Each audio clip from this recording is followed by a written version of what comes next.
Hello.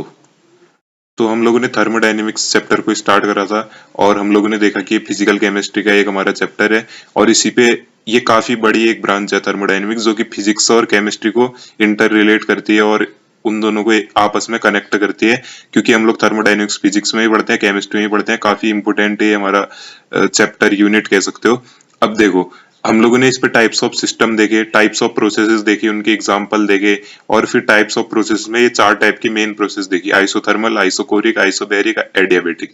इनको याद करने की भी ट्रिक बता दी थी कि कैसे करके आपको इसको याद करना है, थर्मल, कोरिक, बैरिक और एडियाबेटिक वाली। अब है हमारे पास टाइप्स ऑफ फिजिकल प्रॉपर्टीज। की जो फिजिकल प्रॉपर्टीज होती हैं, जैसे मतलब फिजिकल प्रॉपर्टीज कैसे समझ सकते हो? अगर आप किसी इंसान को देख रहे हो तो उसको बाहर से अगर देख रहे हो, बाहरी से तो देखोगे किसी इंसान को कि वो काला है, गोरा है, मोटा है, पतला है, तो उसकी फिजिकल प्रॉपर्टीज देख रहे हो। वैसे ही अगर हम लोग थर्मोडायनेमिक्स में अगर प्रॉपर्टीज को देखें, फिजिकली फिजिकली देखें, मतलब बाहर से उसको देखें, तो हम लोग कितने टाइप्स में उसको बेसिकली डिवाइड कर सकते हैं। अब जो हमारा फिजिकल प्रॉपर्टीज है, depending on the mass dependency. जो मास होता है, मास मतलब वेट समझ सकते हो, वेट की डिपेंडेंसी के अकॉर्डिंग हम लोग फिजिकल प्रॉपर्टीज को तीन मेन कैटेगरीज में बांट सकते हैं। अब वो तीन मेन कैटेगरीज के हैं हमारी, देखना उनको। ये देखो, सबसे पहली है हमारी इंटेंसिव प्रॉपर्टीज। तो इंटेंसिव प्रॉपर्टीज क्या होंगी, ध्यान से समझना, छोटे से मैं बता देता हूँ। ऐसी सारी प्रॉपर्टीज ऐसी सारी प्रॉपर्टीज जो क्या होंगी, इंडिपेंडेंट ऑफ मास होंगी। मतलब कि उनका मास से कोई लेना नहीं होगा ना देना होगा, ना मास से उनका लेना है कोई ना देना है, मतलब कि मास से उनका कोई वास्ता नहीं है। तो ऐसी सारी फिजिकल प्रॉपर्टीज जिनका क्या है, इंडिपेंडेंट ऑफ मास है, मास से इंडिपेंडेंट है, तो क्या हो जाएंगी, इंटेंसिव प्रॉपर्टीज।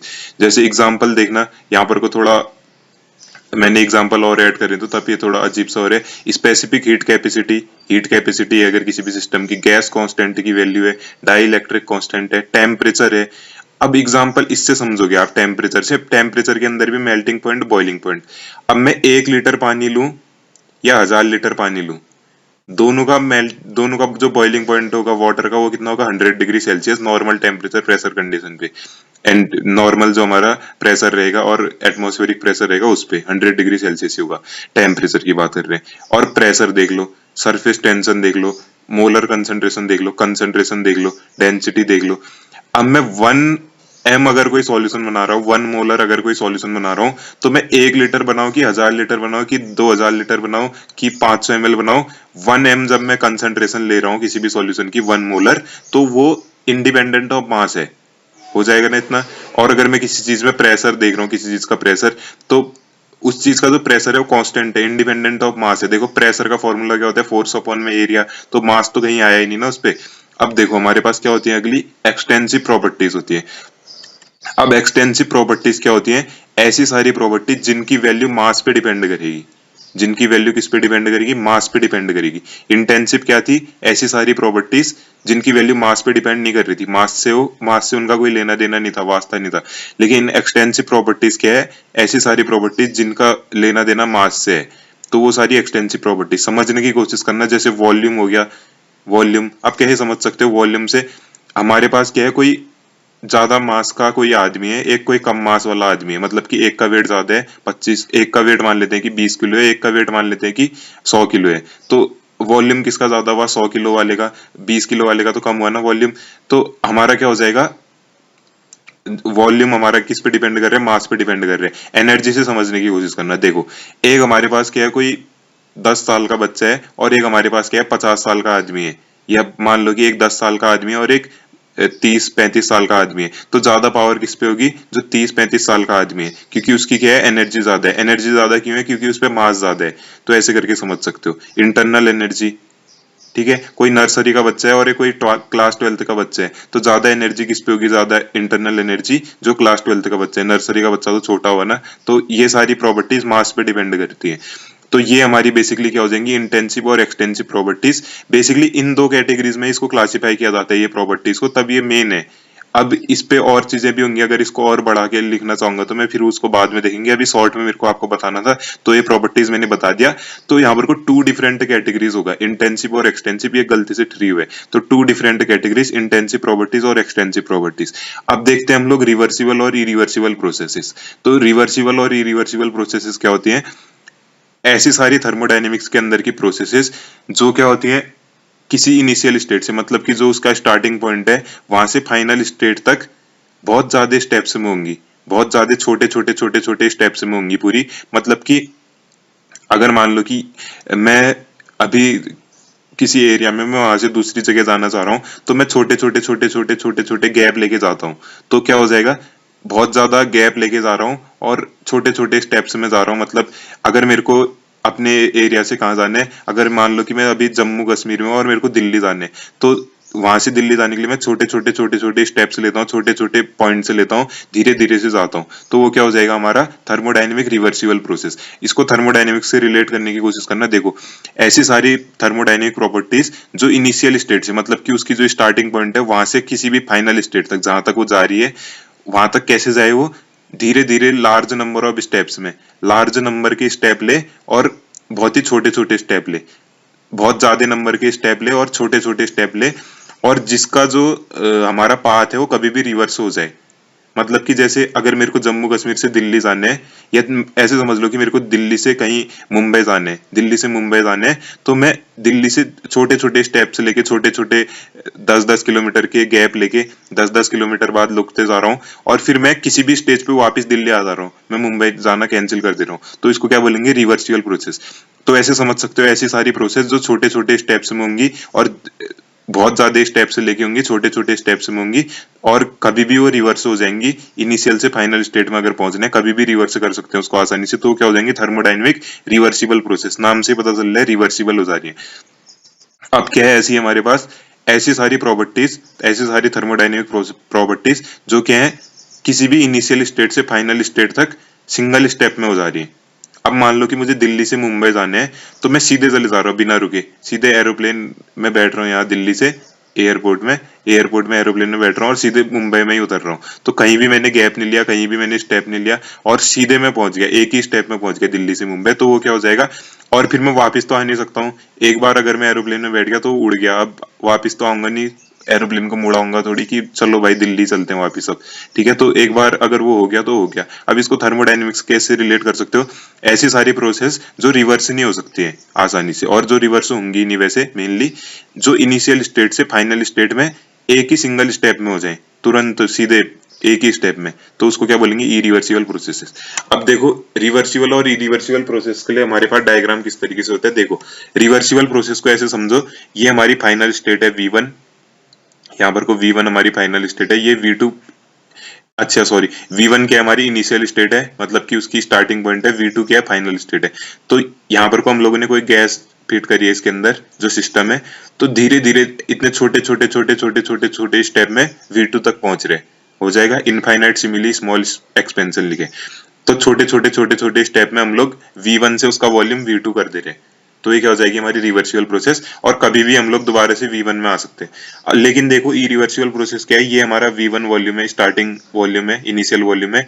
यहाँ से हम लोग क्या कर रहे हैं, सीधे इसको V2 में भेज दे रहे हैं, गैस को V1 से सीधे V2 में, फिर वो वापस आने में मुश्किल है उसका वापस आना, क्योंकि इरिवर्सिबल प्रोसेस है। तो इरिवर्सिबल प्रोसेस ये हो जाएंगी हमारी, ठीक हो जाएगा इतना।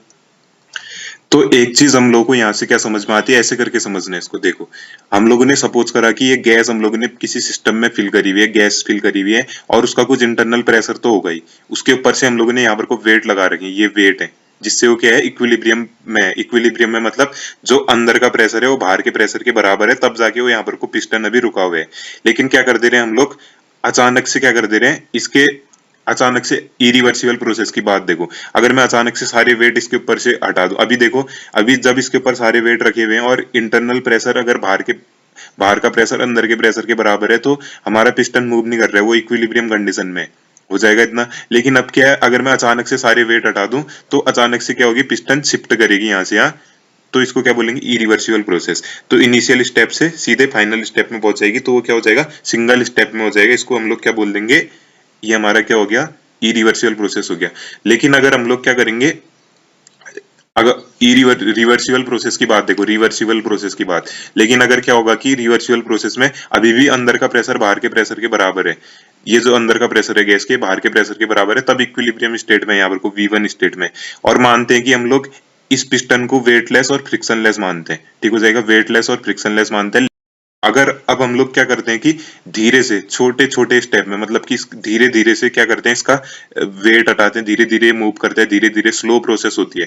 ठीक है, रिवर्सिबल प्रोसेस क्या होगी, फिर हमारी स्लो प्रोसेस होगी, बहुत ज्यादा स्टेप्स में होगी, स्लो प्रोसेस होगी, बहुत ज्यादा स्टेप में होगी, और इसको रिवर्स कर सकते हैं हम लोग किसी भी स्टेप में आसानी से। और क्या होता है, गैस को बहुत ज्यादा वर्क करना पड़ेगा रिवर्सिबल प्रोसेसेस में, और बहुत ज्यादा स्टेप होंगे और नॉन स्पॉन्टेनियस होगी, और हम लोग आसानी से इसको क्या कर सकते हैं, रिवर्स कर सकते हैं। तो ये हमारा क्या हो जाएगा, रिवर्सिबल प्रोसेस। लेकिन क्या होगी, इरिवर्सिबल प्रोसेस क्या होगी, जिसमें एक ही स्टेप है, बहुत कम स्टेप है, और क्या है, स्पॉन्टेनियस प्रोसेस होगी, अचानक से हो जाएगी। मतलब हम लोग अगर जैसे ही वेट हटाएंगे तो खुद ब खुद हो जाएगी। और क्या होगा, गैस को हम लोग, जो हमारा पिस्टन है, इसको फिर दोबारा से रिवर्स नहीं कर सकते, इस प्रोसेस को दोबारा से रिवर्स नहीं कर सकते। और क्या होगा, इस पे छोटे छोटे स्टेप्स में होगी, और तेज प्रोसेस होगी। ठीक है, फास्ट प्रोसेस होगी। तो इतना समझ में आ जाएगा अगर आप लोगों को। तो अब देखते हैं, देखो, ऐसा पर्टिकुलर कंडीशन जहां पर कोई एक्सपेंशन ऑफ क्या हो, expansion when the value of all state variable remains constant is known as particular state of a system. ऐसी कंडीशन जब हमारा क्या होगा, एक्सपेंशन के लिए, जब हम लोग सिस्टम में गैस का एक्सपेंशन कर रहे हैं, तो जहां पर को सारी स्टेट वेरिएबल का जो हमारा क्या है, जो उसकी वैल्यू है वो क्या हो, कांस्टेंट हो, उसको क्या बोलेंगे हम लोग, उस सिस्टम की एक पर्टिकुलर स्टेट बोलेंगे। जैसे V1 स्टेट बोल दे रहे हैं, V2 स्टेट बोल दे रहे हैं, इनिशियल स्टेट और फाइनल स्टेट। तो ऐसे करके समझना। अब देखो, स्टेट वेरिएबल जो यहाँ पर को टर्म है वो क्या होता है, ऐसी सारी फिजिकल प्रॉपर्टीज जो किसी भी सिस्टम की अवस्था को बताएंगी, किसी भी सिस्टम की स्टेट को बताएंगी। ऐसी सारी फिजिकल प्रॉपर्टीज जो किसी भी सिस्टम की क्या बताएं, किसी भी सिस्टम की क्या बताएंगी, स्टेट को बताएंगी, उसकी की अभी अवस्था क्या है, उसके हालात क्या है अभी, तो उसको बताएंगे। उसको क्या बोलेंगे हम लोग, स्टेट वेरिएबल। जैसे हमारे क्या है, टेम्परेचर, प्रेशर, वॉल्यूम, मास, कंपोजिशन। जैसे टेम्परेचर हो गया, प्रेशर हो गया, वॉल्यूम हो गया और मास हो गया, ये क्या है, स्टेट वेरिएबल बहुत ज्यादा जरूरी है थर्मोडायनेमिक्स में। क्योंकि क्या होता है, इसी से हम लोग बता सकते हैं कि provide the constituency of all state variable. इसी से हम लोगों को क्या पता चलता है कि कोई स्टेट वेरिएबल हमारा, किसी भी सिस्टम की जो स्टेट है वो कांस्टेंट है या नहीं है। तो हम लोग इसी से बता सकते हैं कि इन वेरिएबल से ही बता सकते हैं कि किसी सिस्टम की स्टेट क्या है, किसी सिस्टम की इनिशियल स्टेट क्या है, फाइनल स्टेट क्या है। देखो, जैसे यहाँ पर को उसका V1 वॉल्यूम देख के बताया ना, V2 वॉल्यूम देख के बताया, अंदर का प्रेशर कुछ ना कुछ रहा होगा P1, बाहर का प्रेशर कुछ ना कुछ रहा होगा P2, अंदर का प्रेशर यहाँ कुछ ना कुछ रहा होगा, इधर कुछ ना कुछ रहा होगा। ठीक है, तो तब जाके बोल रहा हूँ, जैसे यहाँ पर को पिस्टन फाइनल स्टेट में पहुंचा रही है, तो अब अंदर का प्रेशर कुछ होगा, बाहर का प्रेशर कुछ होगा, तभी तो रुक गई पिस्टन। ठीक है, तो ये सब चीजें जरूरी है। और कितना मास लिया गया इसका, इधर इधर कितना मास है, 1 मोल है, और क्या है, प्रेशर कितना लग रहा है, ये सब चीजें बहुत जरूरी है। तो तब इनको स्टेट वेरिएबल कहते हैं। अब देखो, हमारी मोस्ट इंपोर्टेंट चीज, state function and path function. तो ऐसी सारी प्रॉपर्टीज जो हमारी इनिशियल और फाइनल स्टेट पे डिपेंड करेंगी, लेकिन वो पाथ पे डिपेंड नहीं करेंगी। इनिशियल और फाइनल स्टेप पे डिपेंड करेंगी, लेकिन पाथ पे डिपेंड नहीं करेंगी। ऐसी सारी प्रॉपर्टीज को, ऐसी सारी प्रॉपर्टीज किसी भी सिस्टम को, उसको हम लोग क्या बोलेंगे, स्टेट फंक्शन बोलेंगे। जो किस पे डिपेंड करेंगे, कि नाम से पता चल रहा है ना, स्टेट फंक्शन, तो वो स्टेट ही स्टेट पे डिपेंड करेंगी कि किसी भी सिस्टम की जो हमारी क्या है, स्टेट है वो कैसी है, उसके पाथ से वो कहाँ से आया, कैसे आया, उससे लेना देना कुछ नहीं है। तो वो क्या हो जाएंगी, हमारी स्टेट फंक्शन। लेकिन अगर ऐसी सारी प्रॉपर्टीज या ऐसी सारी प्रोसेस क्या है जो हमारी पाथ पे डिपेंड करेंगी, इनिशियल और फाइनल स्टेट पे डिपेंड नहीं करेंगी, किस रास्ते आया, किस पाथ से आया सिस्टम, फाइनल से, इनिशियल से फाइनल में कैसे पहुंचा, उस पाथ पे डिपेंड करेंगी, लेकिन उसकी स्टेट पे डिपेंड नहीं करेंगी। वो क्या होंगी, हमारी पाथ फंक्शन होंगी। जैसे समझना, स्टेट हमारा किसी भी सिस्टम का क्या बताते हैं हमको, कि उसकी अभी अवस्था क्या है, उसका अभी करंट सिचुएशन क्या है, उसकी अभी हालात क्या है, वो बताते हैं। किसी भी सिस्टम की स्टेट वो बताती है हमको कि उसके हालात क्या है।